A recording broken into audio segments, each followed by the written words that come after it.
At some point, the agents were looking for some information. They were supposed to conduct a Google search and they failed. And you can imagine what they did.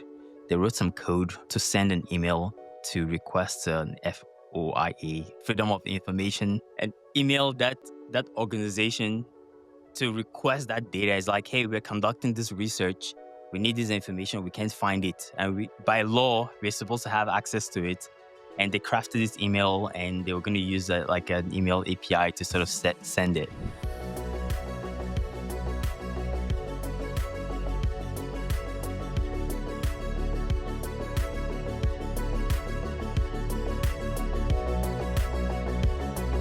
All right, everyone. Welcome to another episode of the TWIML AI podcast. I am your host, Sam Charrington.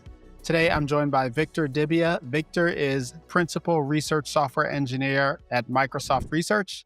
And we've got a great conversation lined up for you today. We'll be reviewing Victor's take on the most important AI agent innovations in 2024 and what we should expect to see in the year to come. And of course, we'll also discuss Victor's work on multi-agent frameworks in general and AutoGen in particular. Victor, welcome to the podcast. Thank you, Sam. It's great to be here. I'm super excited for the conversation. I know in your world, as in mine, I guess more so in your world even than in mine, agents is a hot topic that comes up all the time. And I know you've got a lot of interesting takes on that topic. Let's get started by having you share a little bit about your background. I'm a research software engineer. I work at Microsoft Research. I work specifically with a group called the Human AI Experiences Group. And essentially, by design, we are interested in scenarios where a human works in tandem with an AI model to solve tasks. In terms of background, my training is mostly software engineering, some work in HCI. So I have a master's in computer science, information networking from Carnegie Mellon University. And I did a PhD in information systems at City University of Hong Kong. And my PhD is mostly focused on human-computer interaction, user behavior psychology, and how we can conduct a set of like experiments that help us like understand how people make decisions as they use technology tools and interfaces. And the whole idea is that we take all of that knowledge and we sort of apply it in designing like better interfaces.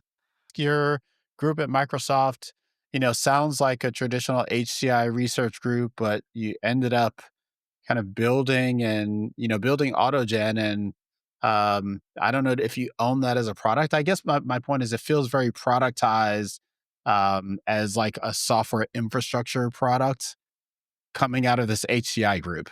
So how did that all come about?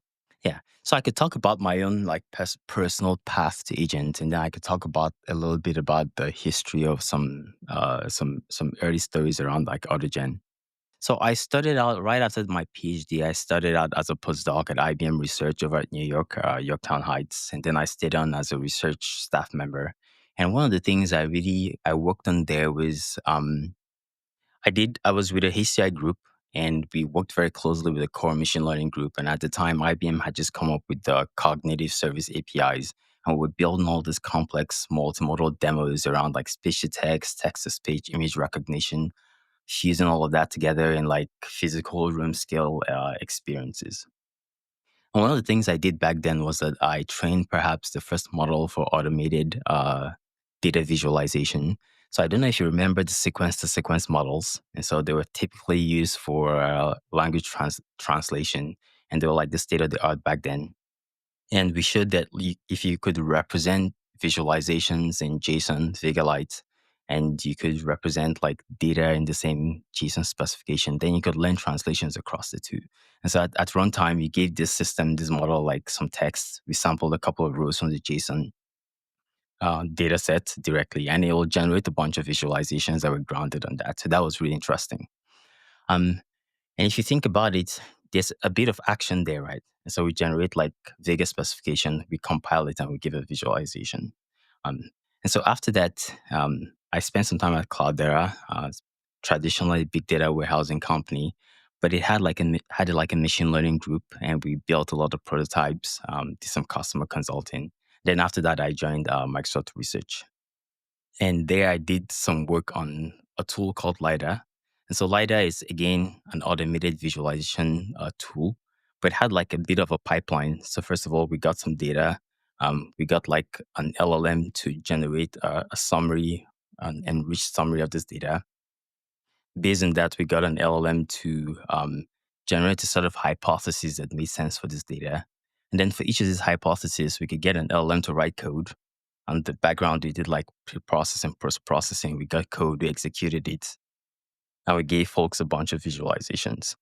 And so, and this was in 2000, um, just pretty early, I think late 2020 before ChatGPT. And so it was an entire interface, that did all this like pipeline work on the back end. And it used the codex set of models. And for the most part, you can see some agentic behavior there. And so it's not just LLMs generating stuff, we're compiling code, we're doing pre-processing, post-processing. And so once you create a lot of these pipelines, you start to see like some broader patterns. And so, you know, the next question is, can we go from that to a system that like, without having to manually sort of build out the exact steps in the pipeline. Instead, we define the set of agents and we give them a task and they sort of collaborated autonomously to sort of solve this problem.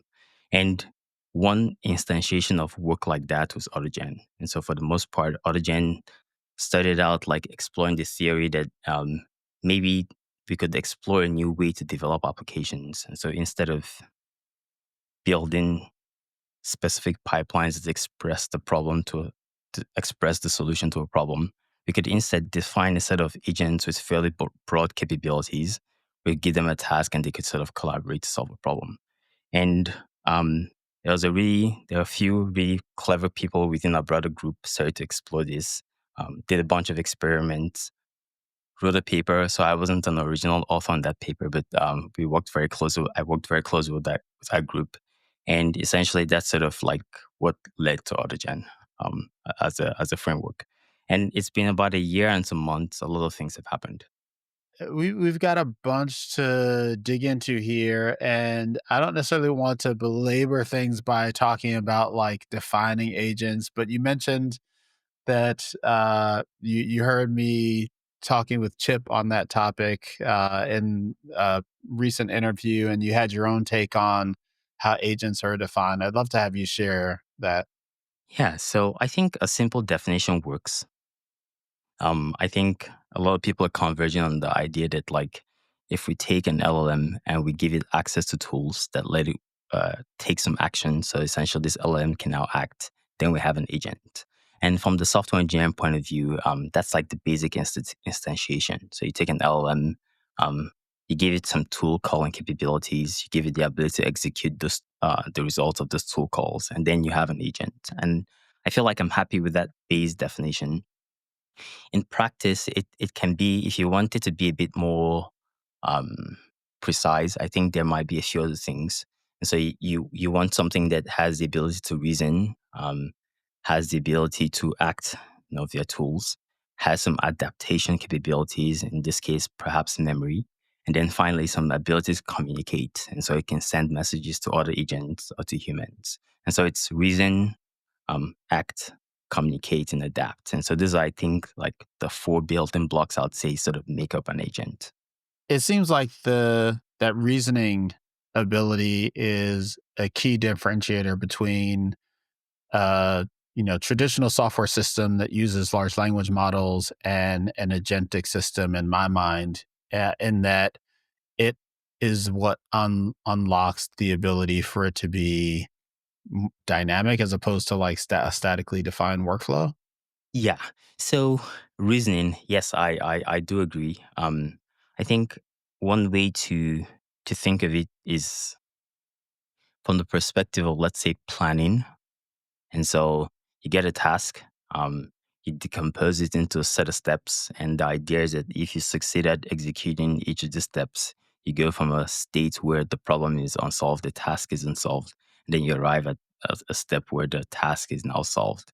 Um, and I think you touch on the idea of dynamic. I think the interesting bit here is like, do you, as you take each of these actions, you might the problem might exist in a dynamic space or a dynamic environment. And each time you take an action, it changes the environment. And in some cases, those changes might lead to errors or failure conditions. And I think the key part is like a good, like autonomous or good multi-agent system should have the ability to sort of recover from that and sort of either abandon the current plan or make adjustments and sort of keep making progress. And it's a really simple example is that, let's say you're trying to solve a problem, your agent writes some code, executes it. There's some errors there. It looks at the code based on the error. It sort of modifies the code, executes it again. It might be missing libraries, incorrect arguments. And if you do have this sort of behavior where, every action has some results, some outcome, and you can respond to that and then keep making progress, then I feel that sort of speaks to the dynamic aspect of a multi-agent system. So we're going to dig into that, I think, in a lot more detail. But I think for this first part of the conversation, you put some thought into kind of what from your perspective, the most important developments in agents over the past year or so, and and how those set the stage for the upcoming year. And I wanted to start by digging into some of those. So I think the first thing on your list is about adoption. Yeah, let's start right there. Um, so over the last 5 months, I figured out it'll be great to just sort of keep track of what's changing. So what I did was that each time I saw like a research paper or a new product or a new tool, I kept a bunch of notes. And at the end of the year, December last year, I sort of figured, what are high level categories here. And in terms of adoption, I feel like a lot of enterprises and teams adopted the term agents, but they did that with like some caveats. And so, for the most part, what most people deployed last year or in the last year was mostly an LLM as a thin wrapper around existing APIs and tools. And so, as opposed to like fully autonomous behavior, where like at runtime, the agents can explore um, on unknown or like unscripted paths. Essentially, they just took the existing APIs, very, very tight, structured action space, and all the LLM can do for the most part is to sort of make calls to these APIs. And this is a really good game plan because you get a lot of reliability out of that. Um, so I think the second thing on that little list was the rise of agent native foundation models. And so about a year ago, we mostly had like models like GPT 3.5 and the the equivalent and on Google from Google and Anthropic.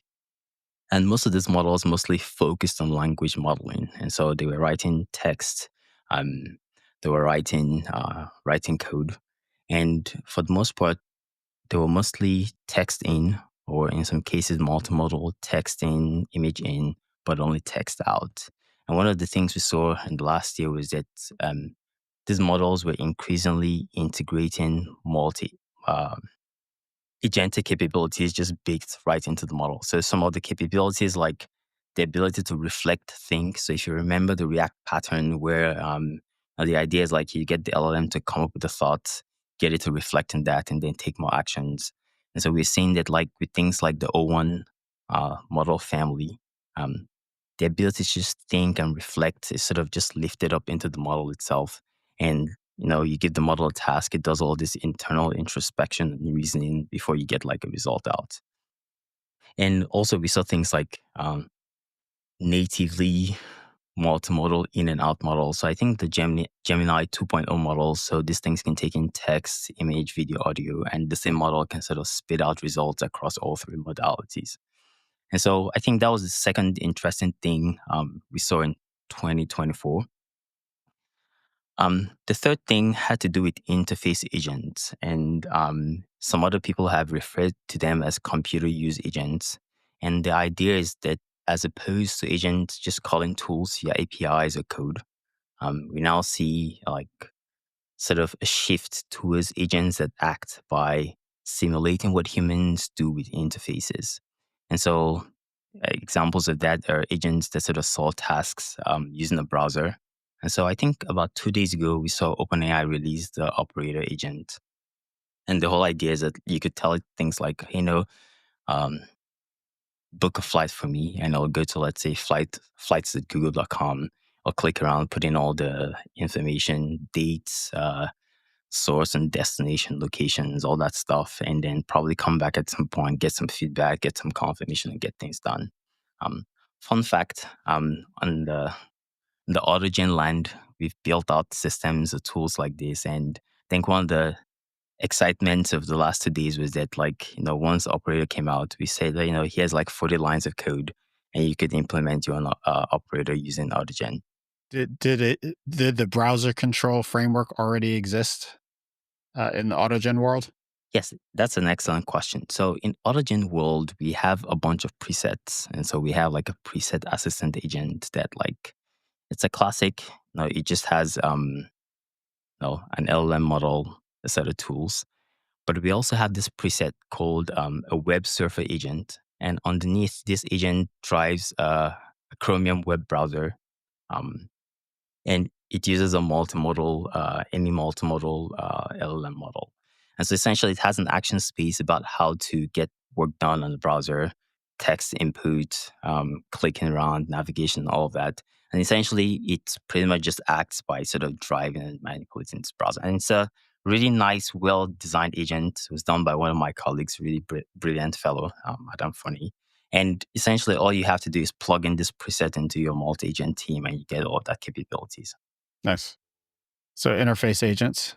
Yes, yes. So interface agents. So we have that with AutoGen, the web server agent in AutoGen. We also have like tools from Anthropic. They have like a computer use implementation. Um, And there are a bunch of other like tools that sort of exist in that space. And so we saw a few of those sort of like advancements in 2024. The third thing had to do with complex tasks and frameworks. And so I did see that, as a community, as a field, LangChain got us very, very far. So LangChain showed how you could sort of get a set of deterministic steps, put them together in chain, execute them. But there was a bit of appetite for more complex workflows, and we essentially more autonomous kind of workflows where, like, the task you want a system that can address any task.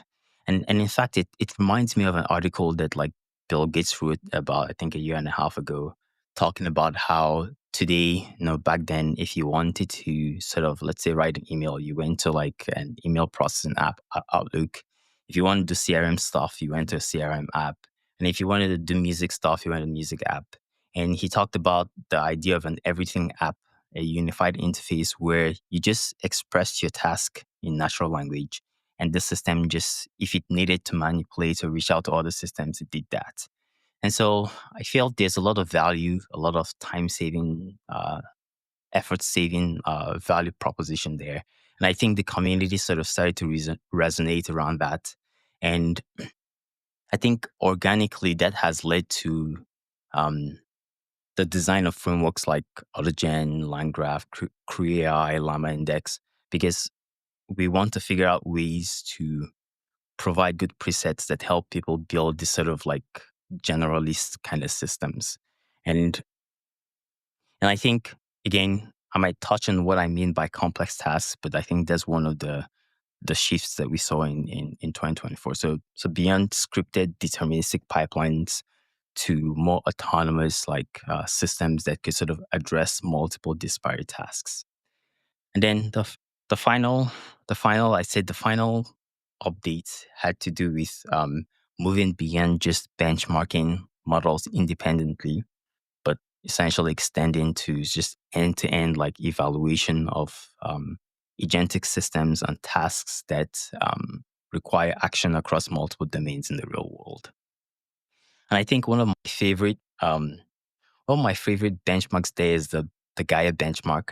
Um, and essentially, I think if I recall correctly, it's about 300 problems that, as at the time of release, it looks really simple. these problems are really simple, really easy for humans to accomplish. But the best models at the time, I think, was GPT-4, just failed really bad. I think they had like a 10% pass rate there, if I recall correctly. What are some And examples of the yeah, Gaia tasks? yeah. So it might be things like um, how long would it take Eliud Kipchoge to run across the earth, let's say 50 times? Now, to do something like that, you need to figure out, oh, who is Eliud Kipchoge? What's his maximum?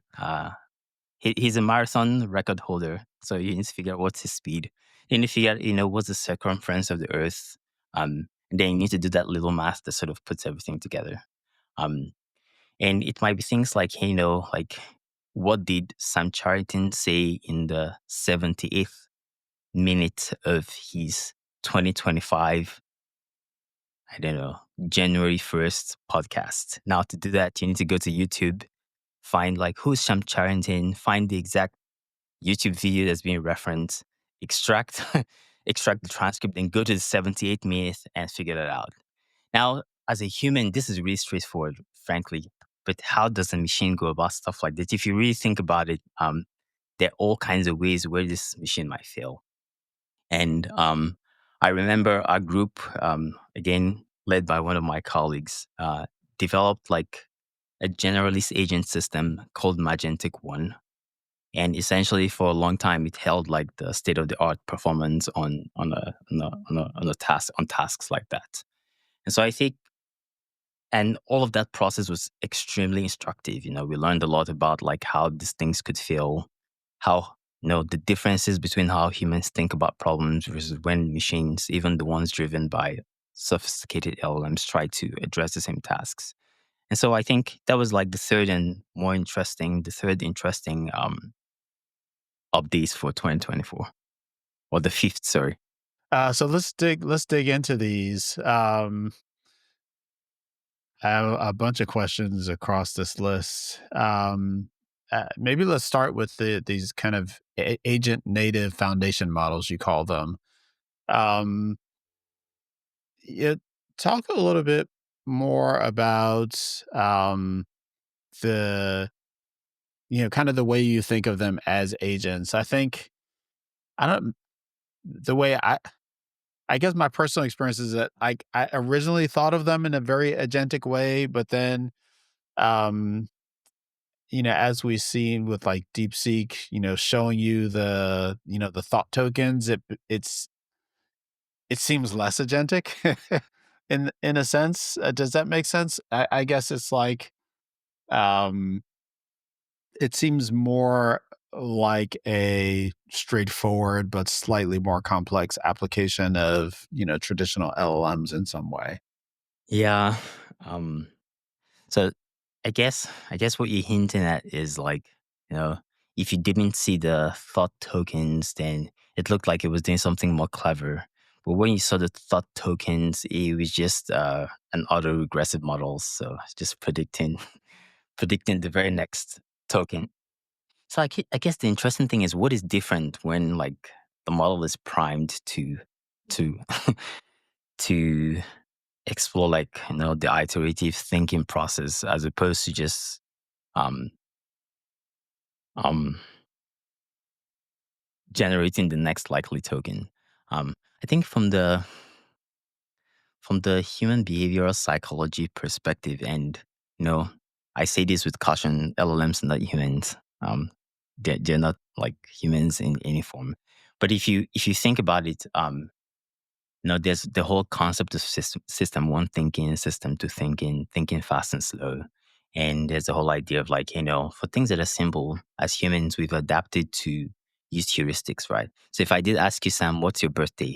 You don't need to think about it. You tell me. Or like, like what time is it? Or is it morning or evening? You know the answer to that. So you can rely on heuristics. So these things are like right there at the top of your mind. But if I did ask you, like, like the question earlier, how long will it take a marathon runner to run around the earth like 50 times? Now, this requires a bit more investment, a bit more computation and effort. Um, and it, a lot of people did complain earlier that, like, let's say about a year and a half ago, if you ask the model these two questions, it'll take exactly the same amount of time to give a response. And there's just something not right about it, that like some two problems so different, so complex, were assigned about the same effort. And I think a lot of that has informed some of the work in test time compute. And the whole idea here with the O1 reasoning and DeepSeek family models is we want a way to communicate to the model or the system that like some problems perhaps require a bit more investment, more compute investment than others. Um, and it turns out that it does work. When you design the system that way, you just get better results. Underneath is still an autoregressive model doing autoregressive stuff, but it just turns out that the setup, the problem setup sort of results in better results for thinking and reasoning style problems. And so the advantages of those types of models for, like complex information gathering and presentation, report generation, that those kinds of tasks is pretty clear.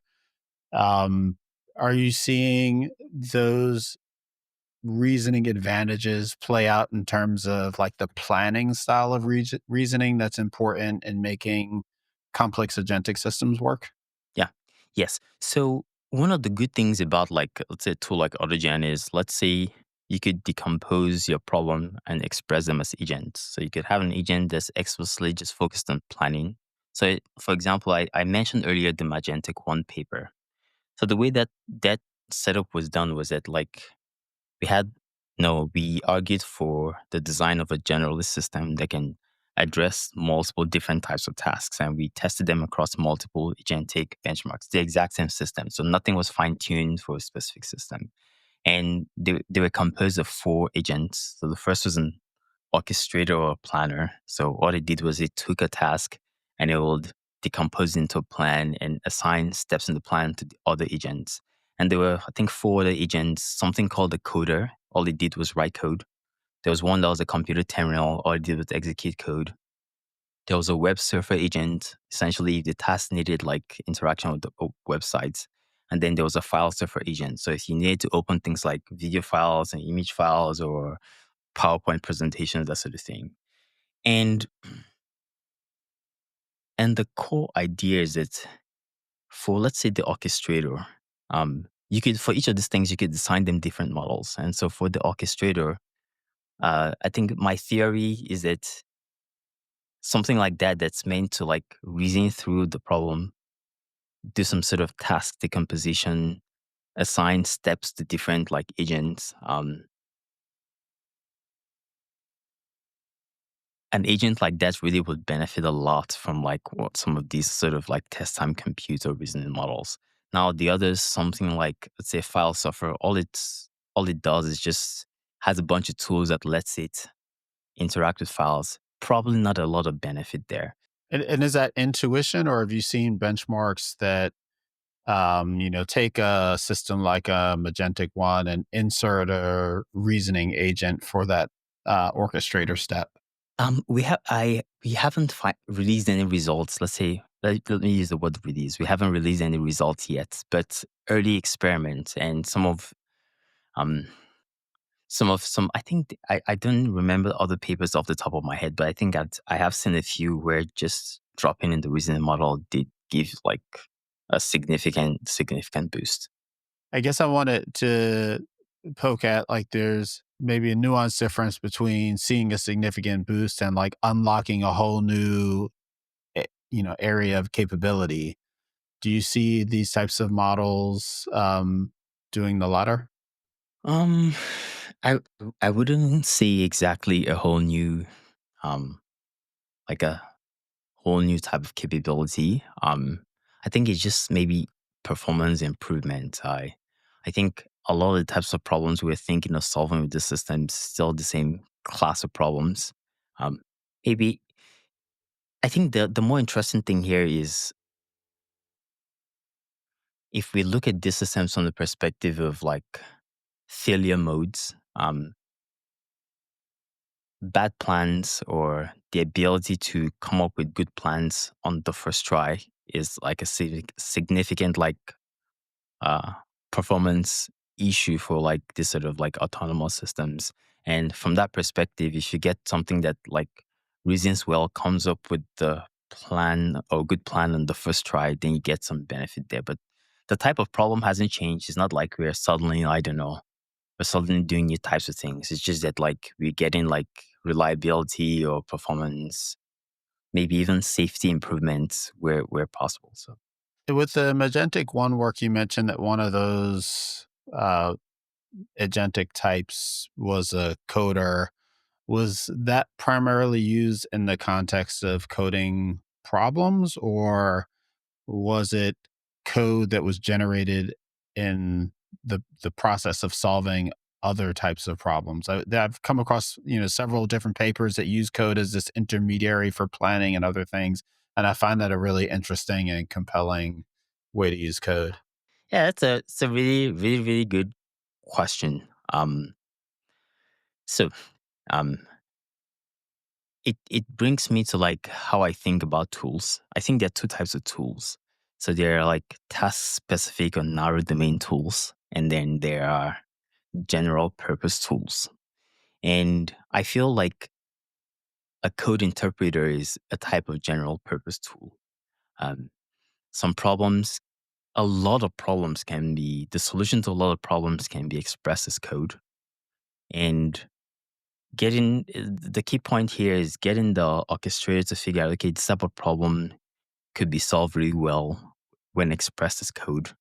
And then getting the coder to sort of write that code and then getting the code interpreter to execute it is like an emergent pattern. So to answer your question, it wasn't just solving like software engineering task type of problems. It was mostly like, hey, here's a It task. was Can more we code express? interpreter than code Yes. generation agent. Yeah. Okay. Yeah. Yeah. That would be like a good focus. And of course, there are caveats there. So if you have a system that has this very wide action space, then it can do a lot of interesting, maybe even unusual things. So a funny example that we like to talk about, like in the and we talk about in the Magentic One paper. Um, at some point, the agents were looking for some information. They were supposed to conduct a Google search, and they failed to find that information. And you can imagine what they did. They wrote some code to send an email to request an FOIA, essentially to send like freedom of information and email that organization to request that data. Is like, hey, we're conducting this research. We need this information. We can't find it, and we by law we're supposed to have access to it. And they crafted this email, and they were going to use like an email API to sort of send it. I'm imagining the agent sending it to like trying to send it to Google as opposed to like a government organization or something. Yeah. So it's a fun fact, but it is true if you don't constrain like the action space of what these models can do, because code is just this really expressive thing. They can take any kind of action, express it as code, and then it could lead to like things that like and the way you solve this is that like the orchestrator has like can make some high level decisions as to like, is the task being stalled, is it going the wrong direction, sort of metacognition, right? As these agents act, the orchestrator is sort of inspecting the progress and it's saying things like, are we stalled? Was our maximum stall count? And should we reset, modify the plan, abandon this route and take a separate route? So, yeah, there are caveats to using like general purpose tools. And the way you talked about those aspects of the orchestrator is maybe a segue into talking about these complex tasks and frameworks, which was one of your items. Um, Specifically for those types of parameters you were describing, are those things that the user of a framework like AutoGen, like, are they thinking about them? Are they setting parameters? Are they coding them? Like, how do you manage the level of abstraction that someone working, trying to build an agentic system to tackle complex tasks has to deal with? So a question like this, ties into like slightly how do you design frameworks? How do developers think? And I could tell you a little bit about how As an we are. HCI guy, I feel like I've opened the box. Oh yeah. Um, and I could be a bit more practical, tell you about how we are approaching with AutoGen. And so in AutoGen, there are two API levels. So there's a core API, and the idea is that um, it mostly just provides you with the bare bones capabilities for things like just message delivery. And so anything could be an agent. So you could define anything as an agent, inherit from a base class, and the only thing you're required to do is to modify a method that says, the agent has received the message. What does it do? And so it could be as simple as it receives a message, it does nothing, or it sends back the exact same message, and that's all. No opinions. Whatever the agent does when it receives the message, um, the developer is responsible for that. And essentially, all we guarantee is that there's a concept of a runtime. When you define your agents, the runtime spins up, creates instances of these agents, um, enables message delivery. And these agents might live across multiple machines. They might be on the same machine. And that's all. Um, but for most developers, this is still too low level. And so we have another API called Agent Chat. And Sam, you're from the old world. You probably remember Keras, where Keras was like this high level abstraction, very intuitive. But on beneath, it could run on a TensorFlow backend or a PyTorch backend or a JAX backend. And so think of Agent Chat as the Keras of this world. And the kind of presets we have there is things like a basic assistant agent. And so this thing is what I think is the fundamental representation of a basic agent. And so it can take an LLM, it can take a list of tools, it can take a list of memory banks, and essentially that's the standard interface or the standard definition there. And so model client, a list of tools, which could be functions, it could be anything, and a set of like memory banks, so just to enable RAG or like just-in-time retrieval of the information. And we have another preset, which is like the web server agent, which essentially just all the things you need to drive a web browser and sort of accomplish tasks using that. And then we have, I think, one or two other presets, not very important. So that's at the agent level. Then how do these things sort of collaborate? So we have the concept of teams. And so think of them as containers that you put these agents into, and it mostly governs the order in which messages flows across these agents. And so we have a preset, something called a round robin um, team. And what it does is that once a task comes in, it just sort of sends messages across each of the agents until some termination condition is met. And then the final abstraction we have at the team level is a termination condition, which can be really, really tricky. Is like this guy said exploring a task, how do they know when it's done? And so we have abstractions like text message termination. So means if any of the agents, you could define in their prompt their behavior. They might constantly sort of inspect the state of the task. And if the task is done, they might respond with a word like terminate. And so let's say you scan for that in the messages, you decide that things are done.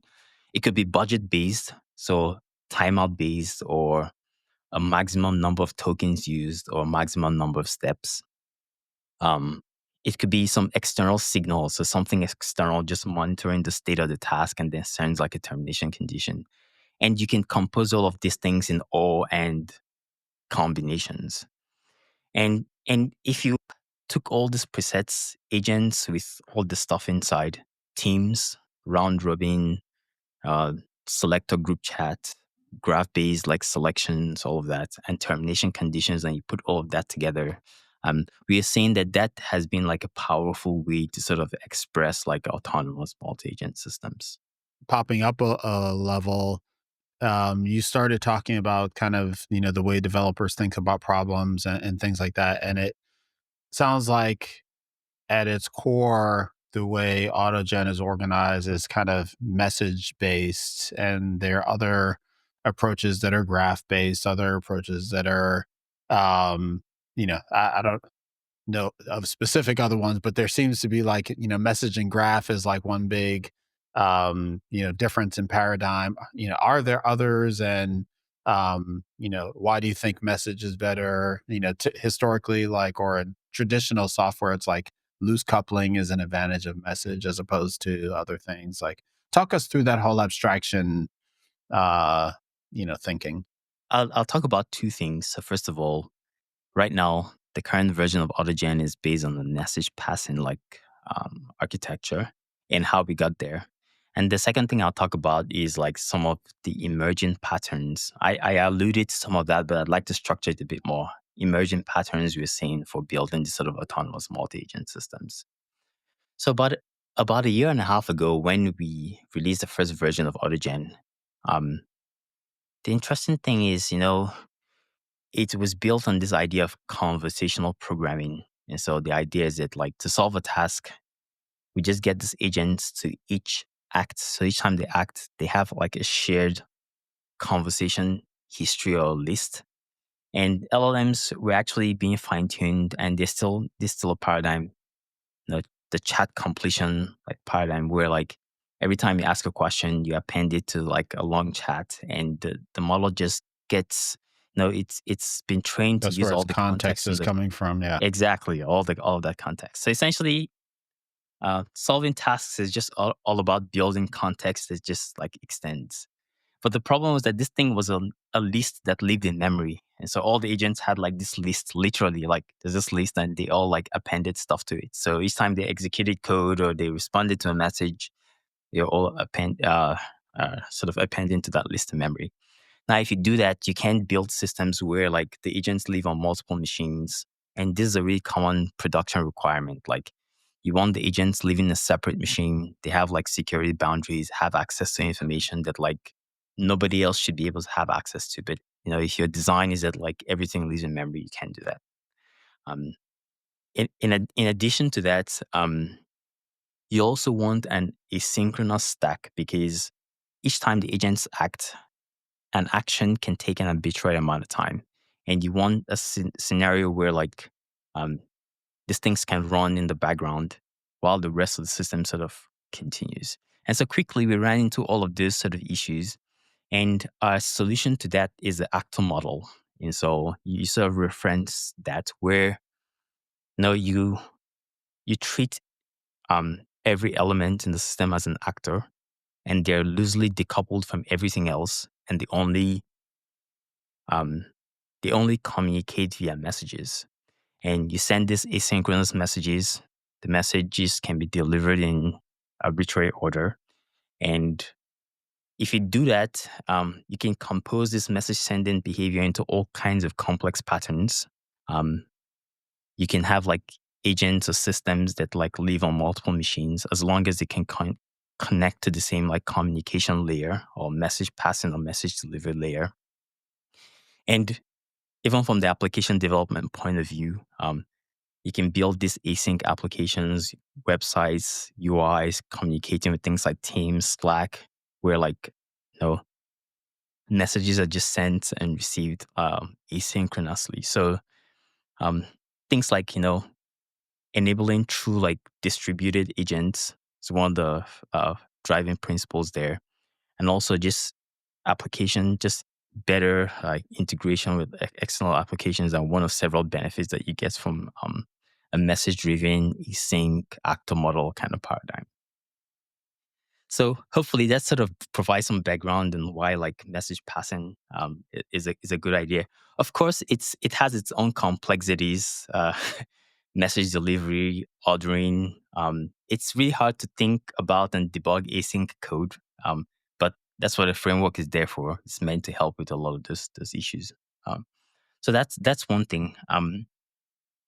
The second part I want to talk about is, I mentioned the idea of graphs and chains and all of that. So I feel like there are two high level patterns that we are sort of observing in the multi agent space. So the first is control flow patterns. And so if you have multiple agents, how do you determine the order in which they act or the order of message delivery across each of these agents?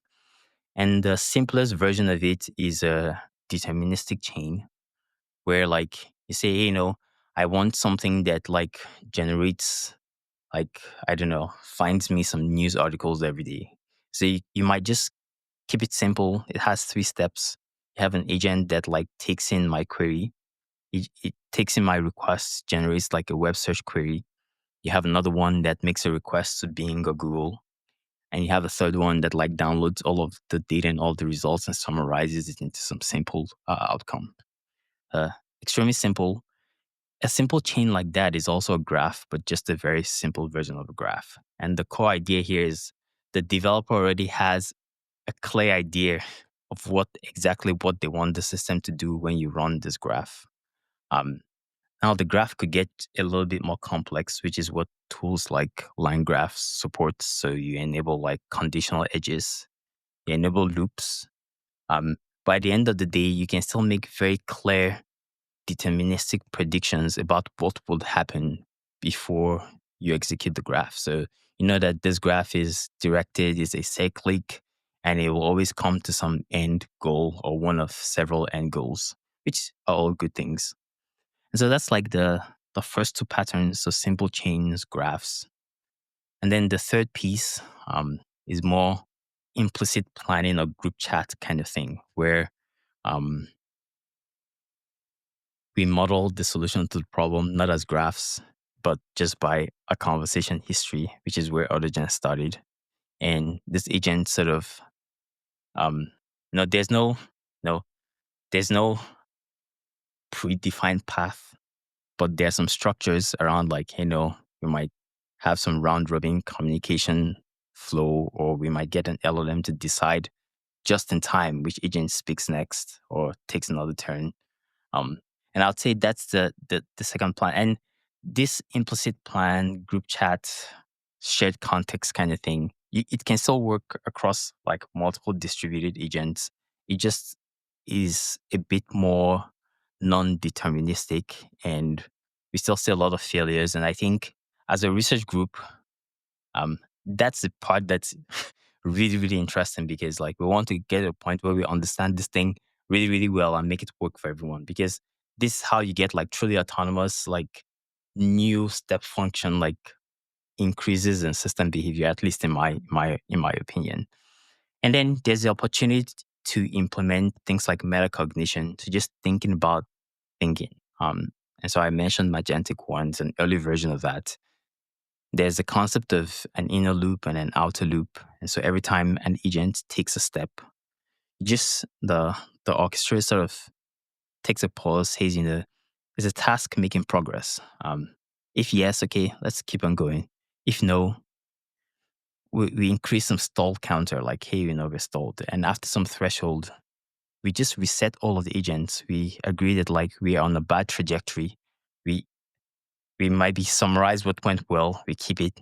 We use that to formulate a new plan with some notes, and then we sort of explore a new trajectory. So a bit of metacognition, reflection, that kind of thing.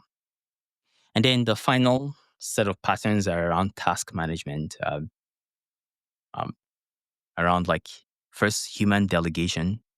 And so not all actions are equal.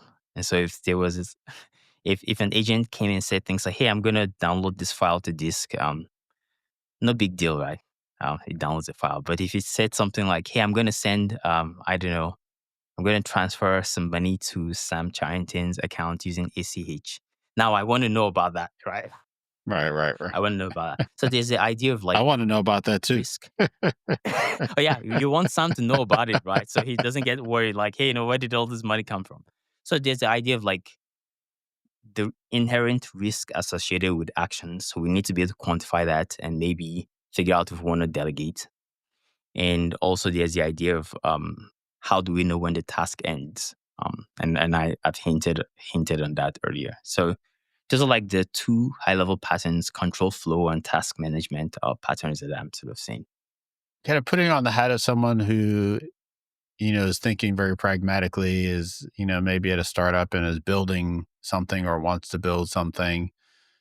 Is it too reductive to translate what you said or a little bit of what you said into like AutoGen is a research project and, they're doing things the way to make it, interesting and complex for research and open up new avenues of research. And, I might want to go a different direction if I am really just trying to solve a problem. So maybe 6 months ago that would have been correct. Um, but I think 2 weeks ago we released a new version of AutoGen.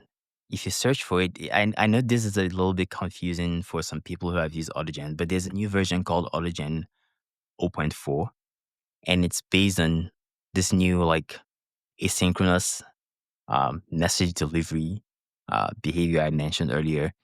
And we've put in a lot of effort there to make it production ready. So, like I mentioned, there's a core API, right? And so I'd say my suggestion is that if you're a startup trying to build like a production level um, application, just take a look at the core API. There's a chance that like your business logic is so niche that maybe some of the presets we have in the higher level API might not be directly or immediately applicable.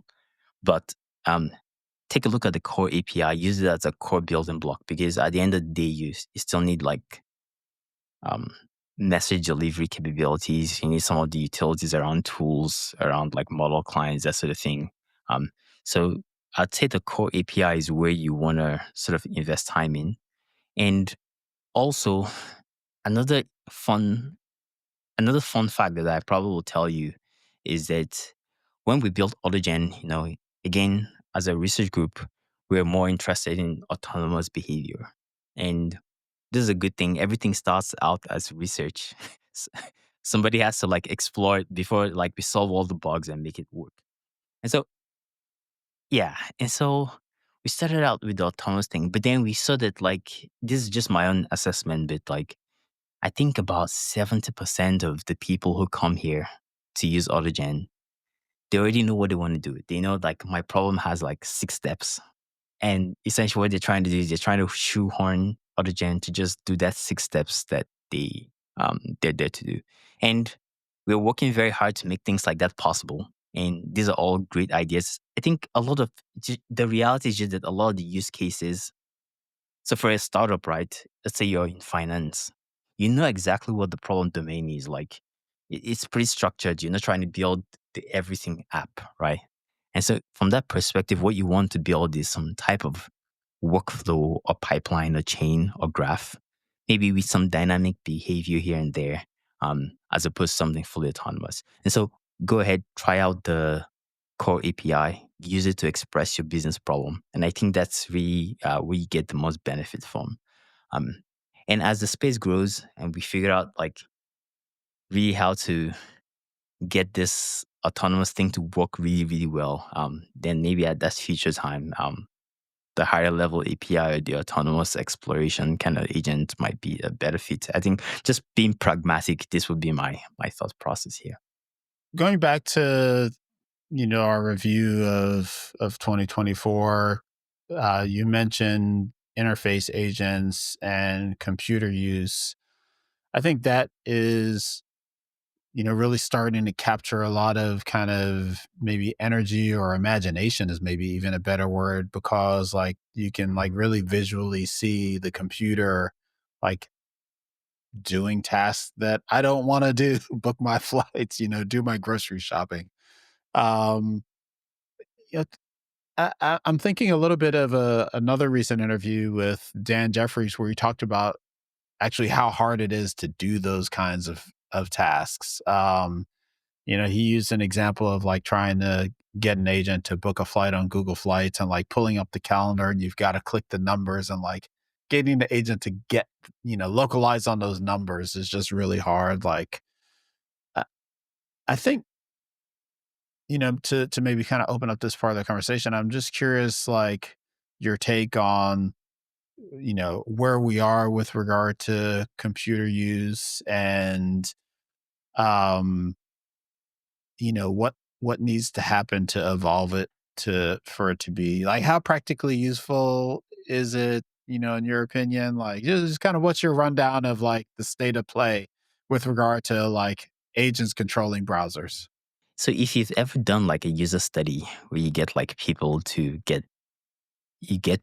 use this agent to accomplish tasks, one very funny thing that tends to happen is that there's something really unsatisfying about a human just sitting and watching an agent struggle. It's like, okay, I'm going to open this browser, then I'm going to click this, I'm going to click that. I'm gonna click. The visual on some parts, some people are like, hey, that's cool, that's really fun, but some of the people like, hey, like I could do that in like a quarter of the time, that sort of thing.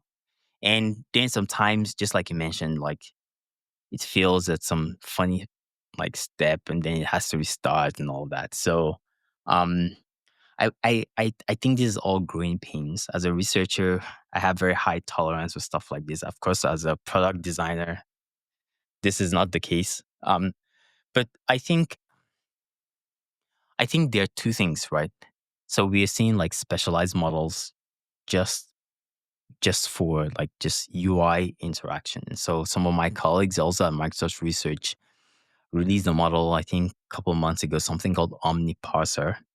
And essentially it's a multimodal model and it's just fine-tuned to predict the bounding boxes with fairly high quality of interactable elements on any screen in UI. And again, if we treat this as an engineering problem, as we gather more data about like how humans like sort of interact, think of it as like all the good work that OpenAI and Code did on supervised fine tuning. So you just invested a ton of time in just figuring out like getting a bunch of experts to interact with the GPT models, assembling this SFC data, or for reinforcement learning from human feedback.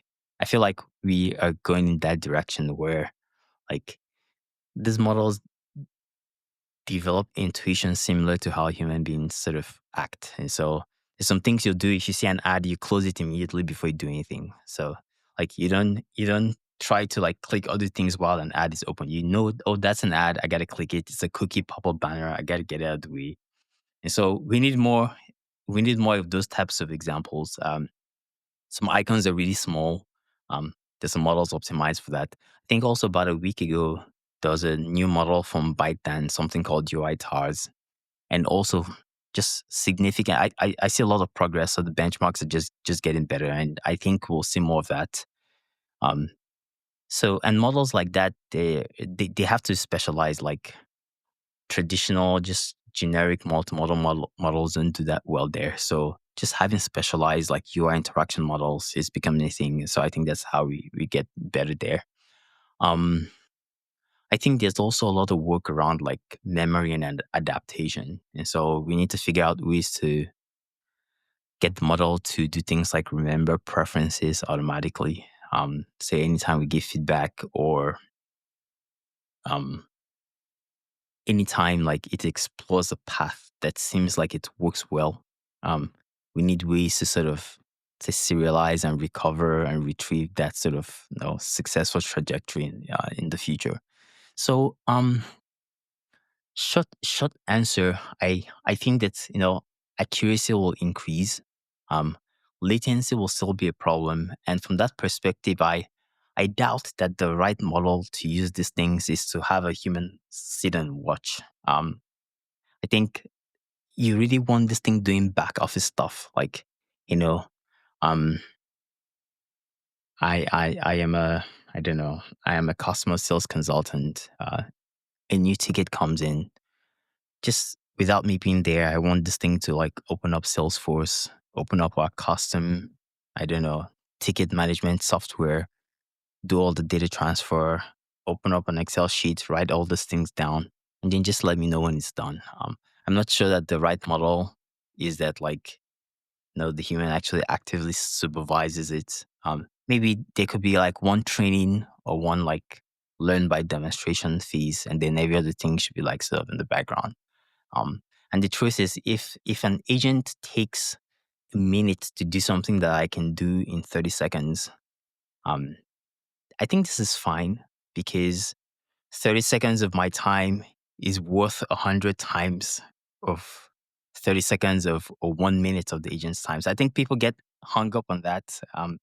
30 seconds of your time is really, really a lot worth a lot more than all of the compute that an agent needs to use, even if it uses just slightly more time. So Yeah. Yeah. Yeah. I used to kind of think that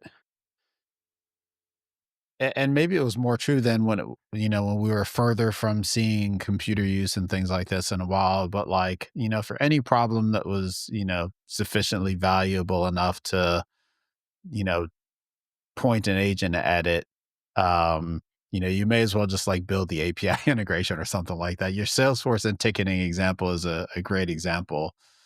But is clear that as the cost and capability and complexity of like deploying an agent that works through a web browser goes down and they become more reliable, like there are way more integration problems out there than we have the ability to tackle all of them. So Yep.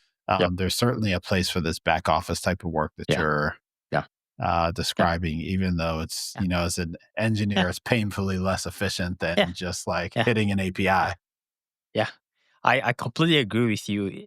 This whole thing is an anti-pattern, really. It's a, it's a, there's something, there's Let's something find not the right most, there. the least efficient way to solve this problem. Yeah.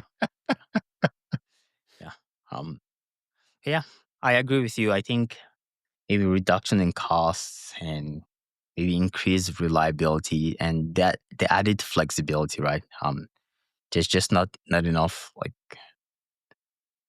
the surface of all the things you need to build APIs for. It's pretty large. So yeah. Yeah, I guess another take that I've had is like that, historically, i- a lot of integration problems aren't like technical problems, they're like political problems. The example I always use is like, forever you couldn't get Southwest flights on Google Flights, and that's not because they couldn't integrate them, it's because Southwest didn't want their flights there. Um, do you see um do you see pushback starting to happen, on agent systems like, in the traditional, like in the search engine world, there's robots.txt, like, keep your bots away from my content. Do you see a thing like that starting to, or do you see a future in which people are trying to prevent robots from, well, I guess they're already trying to prevent robots from accessing their sites, but like, how does it, how does it change, given the kind of technology that, agentic bots are based on? Yeah, you bring up a really important point, and I think it's something that we all should. Well, I mean, I guess technology from the technology standpoint, we'll all adapt to it in some way. But I feel I agree with you. At some point, we'll have something like agents.txt, just have like we have robots.txt, um, and it might be things like, hey, no, we don't want robots or interface agents like sort of interacting with any of our interfaces, or it might be just a specification for what we expect the agents to do or the right way to sort of interact with our interface. And for that matter, beyond agents.txt, like, we'll have Cloudflare and all the other services that people use to try to prevent non-human access to their things. Oh, we already seen stuff like that. We already seen a lot of websites that just try to auto detect if you're using a playwright instance or if it's actually human, and essentially the website is just blocked completely. And there's a chance that like a big chunk of the internet would just which is because it's in some ways it's like costs for the folks running the website.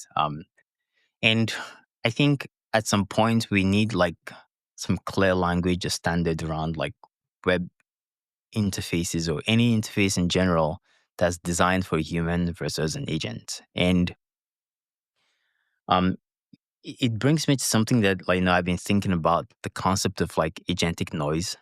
Um, and agentic noise is just thinking through like in at some point we'll have like a lot of agents acting in the digital world on behalf of humans, and if these things are not implemented well, they could sort of compete in unusual ways for the human bandwidth. And so as a human, we all have finite bandwidth, and as we navigate the digital world, sort of everything is sort of vying or struggling to sort of get a chunk of that bandwidth.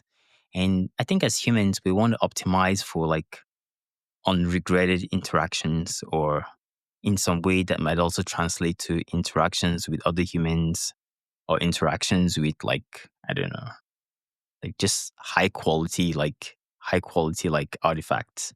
And if we just have like agents sort of loose on the internet, then in some ways they might sort of capture like bandwidth, um, or I don't know, like they might like capture attention that like Is that different, or in what ways is that different from like the spam problem, right? It's like as the cost of sending emails and sending text messages, has dropped to essentially zero now, like there's this kind of, attention tax. Well, it is this theoretical, at least attention tax in our inboxes and our text message boxes, that kind of vies for our attention, and, per or in line with our previous conversation, that, technology has been created to fight that. Right. And so now we don't even think about spam anymore because it's in this, hinterland in our inbox that we never even bother to check anymore.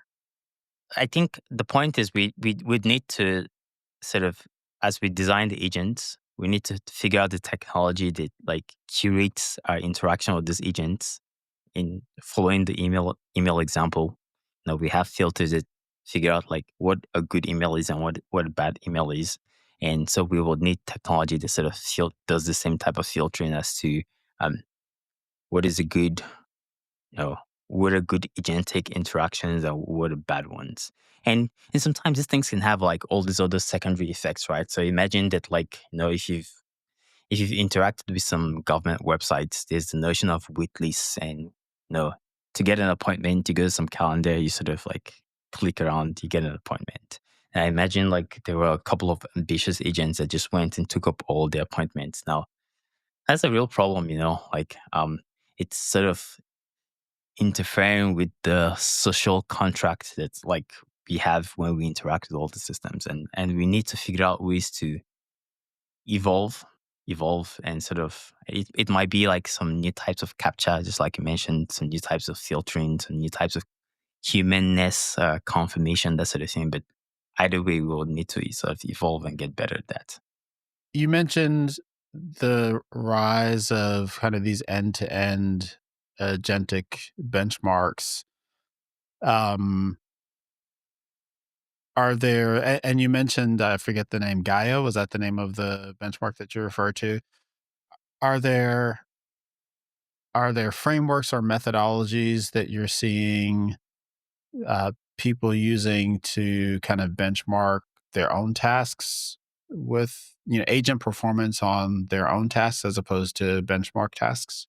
So evaluation is a whole it's a whole like It's a whole field. thing, and yeah, and It's a so what whole kind it's of a whole thing in itself.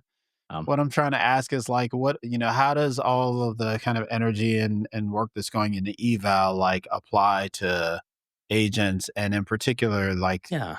end to end real world agentic performance? Yeah. Um, so I think like it, whether we like it or not, I think a lot of the evaluation here is still follows LLM as a judge kind of thing. So, you know, you could benchmark things, and some problems have like objective like results. So for on the Gaia benchmark, um, you might have things like, how long does it take? So the answer is a number. But then the result that the agent I comes don't up even with know might that. be it, I it don't might even be know like, that. I don't go ahead, go ahead. I was just gonna say, like, one thought that I had earlier, um, really questioned the objectivity of the result. Like the marathon runner, yes, like I can divide the speed of the marathon runner Yeah. by the circumference of the Earth, but Hmm. like that gives me one answer. But do I expect the agent to take into account wakeful, time versus sleep time? Do I expect the Yeah. agent to take Yeah. into account routing? Good. Do I expect Good. it to take into Good. account transportation? Good. Like, I don't Good. know that that objective number is actually objective. Yeah. Yeah. Exactly. Um. So so you could have one run where the agent says, I'm gonna assume that we run exactly around the equator, right? And we use that exact distance. you might have another agent that's a bit more clever and say, hey, if we look at the map and make estimations around like from this exact point to this other exact point, this is the only land travel route. Completely different answer. Just like you mentioned, we might have another agent that says things like, okay, I'm going to take into consideration that half the day this person is going to take a nap. Completely different answer. And so it becomes very hard to do stuff like that. And so the key point here is you shouldn't just benchmark the final answer. You should benchmark the entire trajectory. And the best that you can do is to have like an LLM as a judge where you define the criteria for evaluation. And so it's like, it might be something like, does this result, is it based on like solid, sound, or reasonable assumptions? Is the calculation correct? It's all this like fuzzy logic sort of evaluation criteria that you probably might adopt to sort of benchmark how the system behaves. Yeah, it's like really what you're really trying to do is like you're trying to benchmark its reasoning ability, but in a way that I think is different from reasoning benchmarks, and that those are all benchmarking, those are all comparing against an outcome, an answer. And what you want to benchmark is like a thought process. It's like an interview where you're given a really hard problem and you're expected to like talk through how you get it. That's what you want to do. And the point is not the final thing you come up with. The point is whether you're thinking in a reasonable, logical manner. I mean, you could you could have a couple of like rubrics, right? So all interviews go in the rubrics. So essentially, what you're doing as LM as a judge is that you're defining the rubrics, um, and more importantly, right? How do you interpret the result of these things? Every number itself is not very meaningful, but it's relative numbers. So if you start out with the base version of the system and you get your first set of numbers, now what you want is that as you tweak the system, the number increases, right? You don't care about the absolute number. You just care about the fact that like, this number is indicative of progress in some direction. And essentially, it's not the number itself that matters. It's mostly like as I make changes to the system, do I see changes in a direction that like I care about? So I think this is a common thing in this space, and designing the right like structure. And as we get like cheaper open source like reasoning models like DeepSeek and Co, we get a chance to be a bit more creative in how we sort of evaluate like you do like LLM as a judge. Um, and I think a lot of people are beginning to sort of integrate like this sort of approaches to their own like business problems. Invest a bunch of time, come up with those rubrics, structure it well, and then optimize. I think Jason Liu, who's also been on the podcast, has talked about like being a bit creative and coming up with like low level metrics that are not as expensive to compute. Also, again, this can be like good like relative numbers that you can use to sort of make sense of the direction of the impact of changes to your systems as you sort of iterate. Yeah. We talked quite a bit about multi-agent systems and some of we talked about architectural considerations and abstractions, and um, I'm wondering if there are other aspects of that are worth digging into. I feel like we kind of dug into specifics, but we didn't really talk about kind of broad motivation of multi-agent, and when the complexity of multi-agent systems is warranted from a use case perspective. Yeah. Um. Yeah. So the idea of multi-agent or autonomous systems is it's really attractive, and one of the downsides is that you might see teams just hurry, just like rush to try to apply these things, even when it might not be the best tool for the task.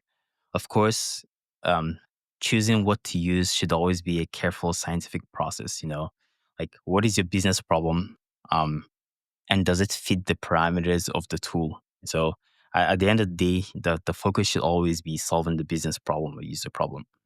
Now, in determining when to use like an autonomous like multi-agent system, I have found that like a good framework to use is something I call like the complex task framework. And so, my thesis is that like autonomous multi-agent systems are sort of good if your task is complex. And what does that mean? I think there are four high-level areas that I sort of ask people to sort of think through. The first is planning.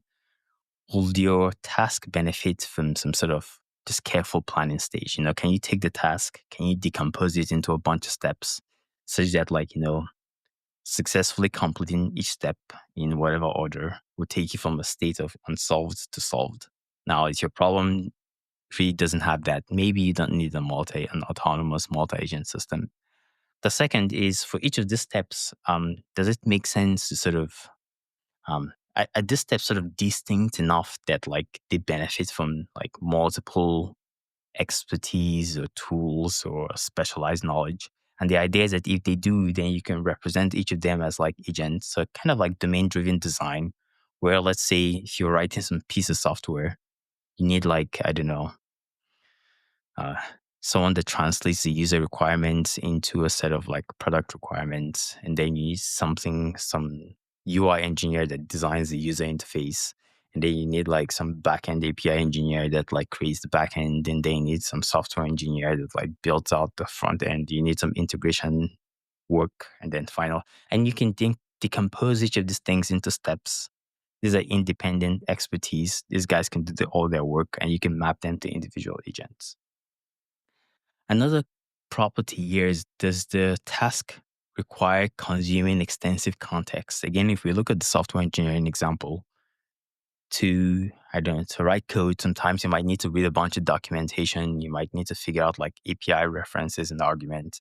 Now, putting all of that across multiple domains in the same model, the same agent might be challenging because we all know about like as context just gets long, like LLMs might lose context. So it does make sense to sort of isolate some of that context and all that extensive context processing within individual agents. And I know that like there's all these arguments around like long context and all of that, but again, does your problem have this parameter?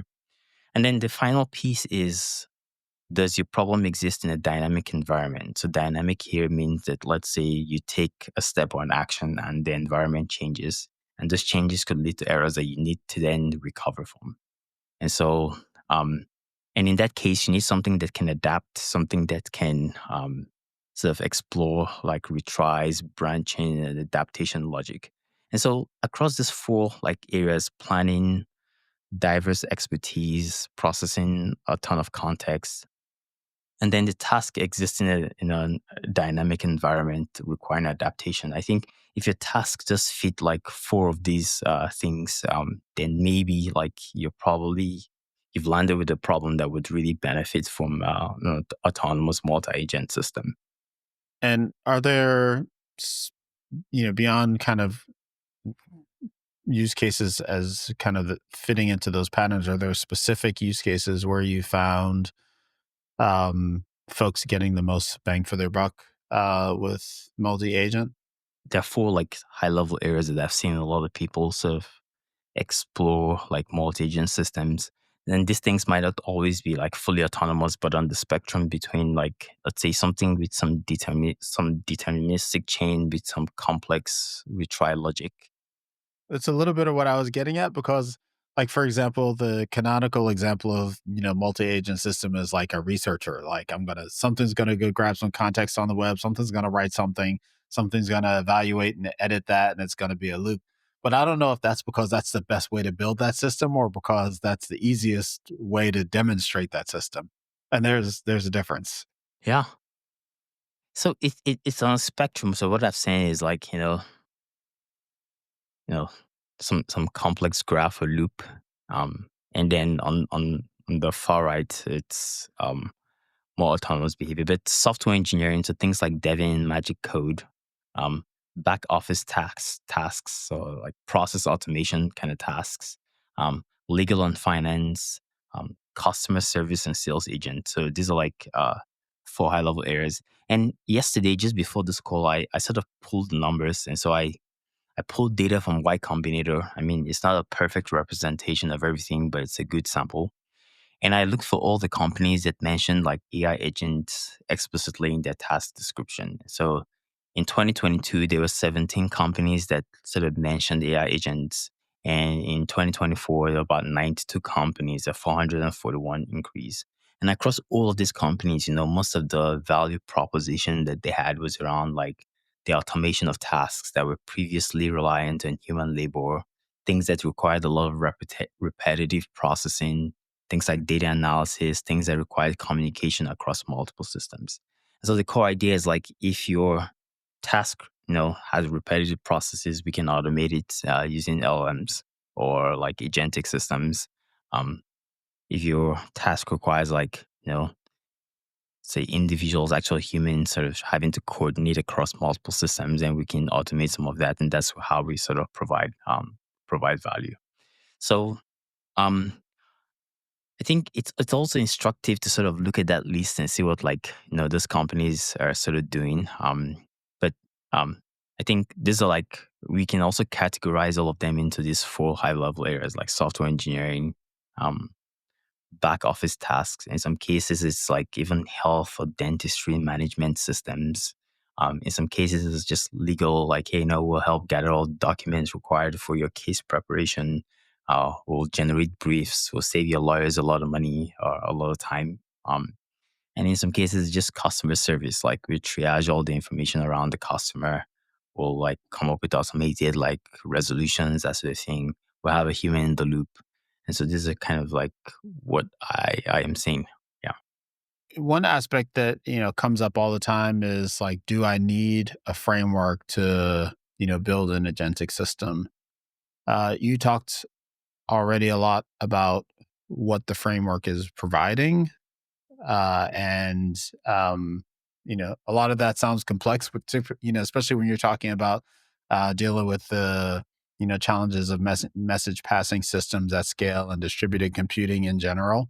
But, talk us through like, you know, use a framework versus, build it yourself. That whole thinking. Yeah. Yeah, that's a great question. And I like to think back to the early deep learning days, say 5, 6, 7 years ago. Frameworks like TensorFlow and PyTorch were just coming up. And the truth is, at the time, a sufficiently skilled machine learning engineer could take a model and represent it using NumPy matrices, and they'd write down the sort of represent their weights using matrices. They could write their own like automatic differentiation like library to uh, implement gradient descent. They could put all of that into like a loop, write the training loop. But the problem is that like half the time you make just a single mistake and all the numbers are wrong, and it takes weeks or months to sort of debug that stuff. And so as a community, the machine learning sort of community sort of coalesce to organize into like good abstractions. So for example, like we want some good abstractions for automatic differentiation done. Um, we want some good abstractions for a forward pass, a backward pass done. We want some good abstractions for like an optimizer done. And it turns out that if you can compose all of these abstractions, then you can represent almost any neural network architecture, any type of training loop, and that sort of thing. And I feel the same will apply to multi-agent or autonomous agent systems. If you're sufficiently like skilled, you probably can write things from scratch. And if your if your setup is relatively simple, you just have a simple set of chains, you probably don't need a framework. However, if you want to build something that's autonomous and you wanted to think through, what is the right control flow? How do we define when the task is ends or is completed? You want to define, how do we figure out when to delegate to humans? Um, how do we express what pattern do I use? It gets pretty involved. The configuration space for the systems, they sort of interact and they can get sort of combinatorial in some sense. And at that point, it's helpful to have a framework. So the whole idea is like, um, so for example, like 2 days ago, OpenAI released the operator agent that sort of explores tasks by driving web browsers. And with the AutoGen API, the high level API, you could implement about the same functionality in about 40 lines of code. And so this sort of being able to take building blocks, sort of put them together, enables like accelerated development. And then a lot of known or stabilized patterns that just get baked into the library. And so under these are like good reasons to like sort of use a framework. Yeah. And of course one caveat is that like if you use a framework, there's some level of indirection. And so frameworks have defaults, there are default system messages, there are some default transformations to the, I don't know, as message flows through the network. And so maybe what hits OpenAI is really different from, let's say, the input that the user provided. And there might be some behaviors that, you know, some assumptions that are made underneath. And so from that sense, as you use frameworks, it's always a great idea to sort of get familiar with exactly what happens underneath, so that like your debugging process and just making sense of what your end system does is just better.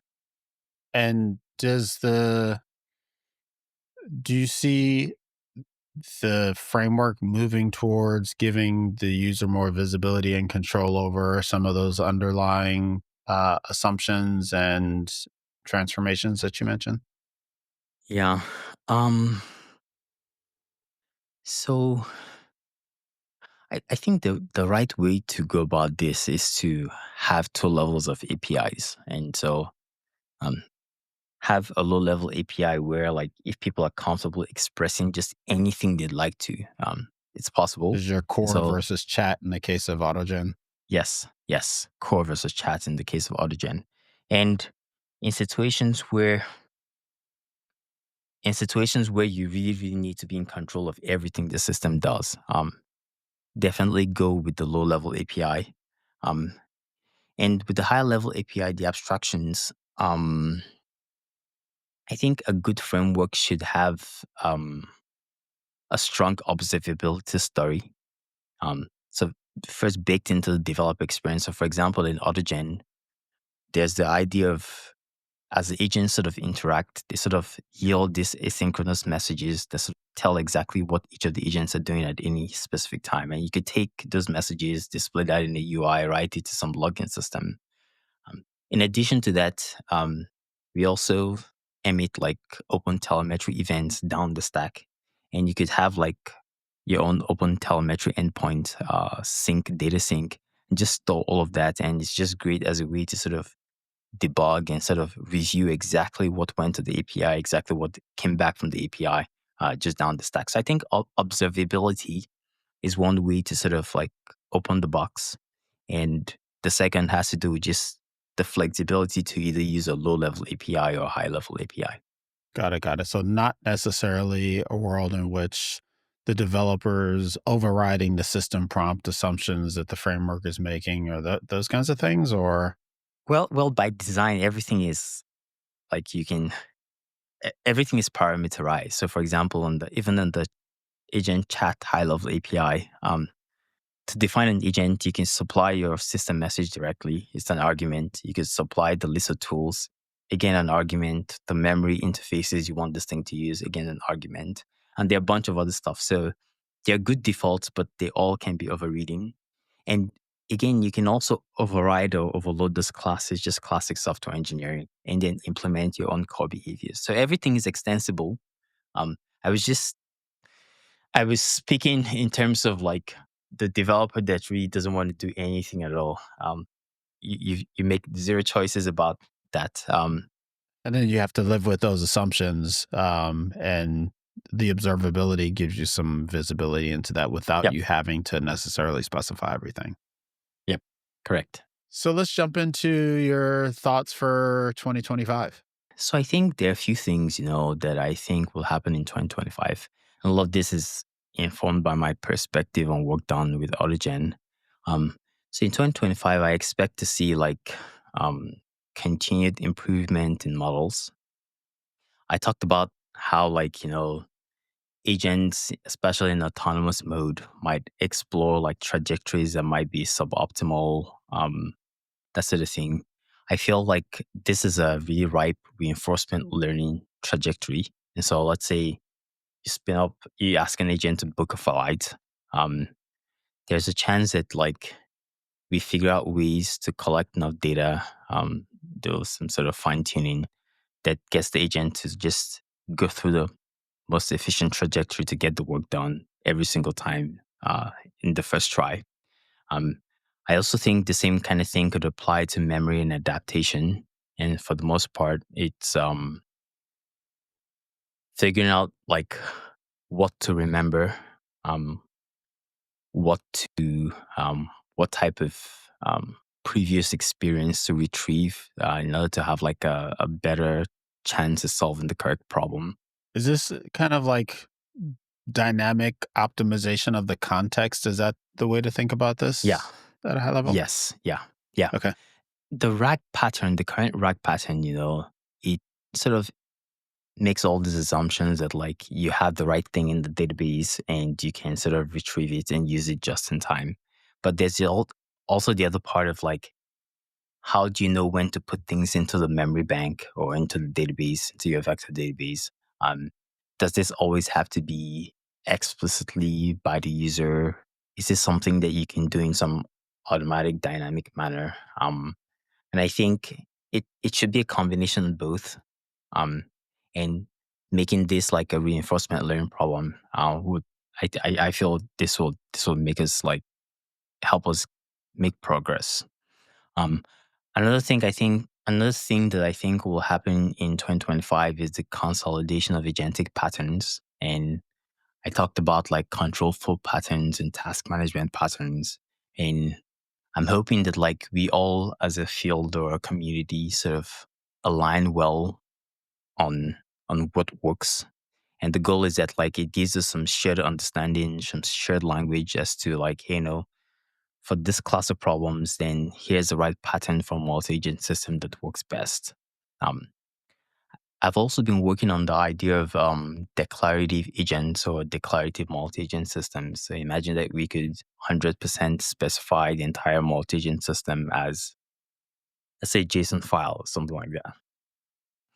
And then if we do that, then we can rapidly get to a point where um, the construction of these systems could even be dynamic. So as opposed to a developer having to say, here are in Agentic one, here's an orchestrator and 4 agents, and these things is gonna be what solves the task. Maybe we can even just pop up a level more. And whenever we get a task, we construct this declarative representation of the entire agent system that might work best for this task. And then we sort of instantiate and run this thing and maybe even optimize along the way. And then finally, I think we'll make progress on the UX for agentic interaction. And so a lot of people, have made drawn this parallel between an agent and let's say junior developer or an intern. And so an intern should be proactive, and we need that interface to do the same. So go get some work done, come back and notify the user. They should be interruptible. And so, just like an intern, if you see they're going down the wrong path, you should be able to sort of interrupt them, provide feedback, and then get them to keep going. Um, we also talked about how a big chunk of the digital world needs to adapt to just agents becoming a part of this interaction. It might be agents or TXT. It might be new types of filters and captchas, that kind of thing. And then there's a whole idea of figuring out how to ensure that human bandwidth is not completely overrun by just agents sort of interacting. A lot of those point to control of agents in the wild, and not necessarily control on the part of the people who are publishing the agents, but other actors in the world. Yeah. Yep. Correct. And then there's a final piece that might not be technology or agent focused, but there's also the consideration of how the workforce will change as we have more just agents out there. And will there be, um, will there, a lot of people talk about the concept of hiring agents instead of software engineers. Would we see these sort of There's some parallels? companies advertising that now. Yeah. And what does it mean? Of course, as technology sort of emerges, like a lot of things change. But I feel like, at least on the minimum, we should be having like a lot of conversation around like how like agents will sort of impact like say, the software engineering field and all of that. So yeah. So these are like the things I'm thinking of when I think of AI agents in 2025. Do you have a personal take, with regard to software engineers as an example? Yeah. So I actually wrote an article about like how AI or AI might impact the software engineering career. So the summary of that take is mostly around it probably will not replace software engineers one to one because there's a lot of other things software engineers do. Um, Especially senior or above software engineers. There's just a lot of things that these engineers do that are beyond writing code. Yes, communication and context and translating like human requirements that are usually severely underspecified into like software technical systems. Those things are iterative, require a lot of effort back and forth with a human, actual human that like, yeah, might not be able to do well. However, junior engineering roles, like the kind of like, hey, build a web page in React that shows our company's logo or something like that. I think jobs like that are gone forever. Um, or things like write a script that like I don't know. I mean, we used to have interns that would just write one script that like did one thing. Think jobs like that are gone forever. Um, Another thing I started to see is like I've been in teams where in meetings where there are some engineers that appear more productive and probably more capable than another set of engineers. But essentially, what's happening is that these engineers, the first set of engineers, they're just using AI. They're leaning using AI really heavily. They have their IDE set up. They have their workflow set up. They figure out how to take problems, um, write design documents, give that to AI, get like nice modularized implementations. They've learned to write tests. They've learned to be really vigilant about the kind of mistakes that like these models will still make. And they've learned to integrate the entire thing into PRs that are error free or bug free that the rest of the team sees. Now, this is a skill, just with just with how internet literacy or digital literacy was a skill that everybody needed to cultivate, how to use Google search, how to navigate the web. I feel like software engineers need to sort of invest in that skill that lets them effectively integrate AI into their workflow. And the difference is really stark. So these two groups of engineers, I know for a fact that like they're pretty capable about the same individual capability, but just one has invested in just going through that integration process and ensuring they can come out with correct high quality code while the others just haven't done that yet. So that's sort of like my high level take. There won't be like one-to-one replacement, but some jobs below some level are probably gone. And then second, like investing in just AI software engineering literacy really creates like significant differences in productivity across engineers. So what do you think, Sam? Yeah, I find myself frequently struggling with the classic difficulty seeing exponential change, right? It's like I I use AI coding agents, not professionally because I'm not building any software system, of any significant scale, but I've got, cursor set up and I use it, fairly heavily. And there are times when I think it's like magic and incredibly productive and I can get so much further so much faster. And then there are times when like I get into the loop of like banging my head against this thing and it's not making progress. And it's like, reorganizing the chairs on the deck of the Titanic. Like you're asking me to like change things around that have no consequence. And, I think, in some ways, I think, it's probably like, self-driving cars and that, it's going to take a lot longer than people Yeah. think because like Yep. it's easy to see the 80% progress, but the Yep. 20% progress is going to take years and years and years and years and years. Yeah. Um, so, but I think what you mentioned, I think there's something in what you mentioned in that, there's a skill to using these systems and it, there's not just a skill, but I think there's a level of investment in building structures around these systems that I may not see in my personal use, but if I'm doing this at the scale of an organization that has thousands of software engineers, I'm able to invest in the degree of customization that takes some of the frustration I see out of it. I need, if you know anyone I can talk to dig into how folks are using this stuff at scale, or if anyone you know, has a recommendation for me, that's an interview I'd love to do. Because it's weird because you on social media, it's like, Yeah. yeah, it's all bullshit. The stuff doesn't work. Like, and then, it's like, there are Yeah. doomsayers and cheerleaders. And I think, Yeah. the reality's in the middle somewhere. Yeah. And, Yeah.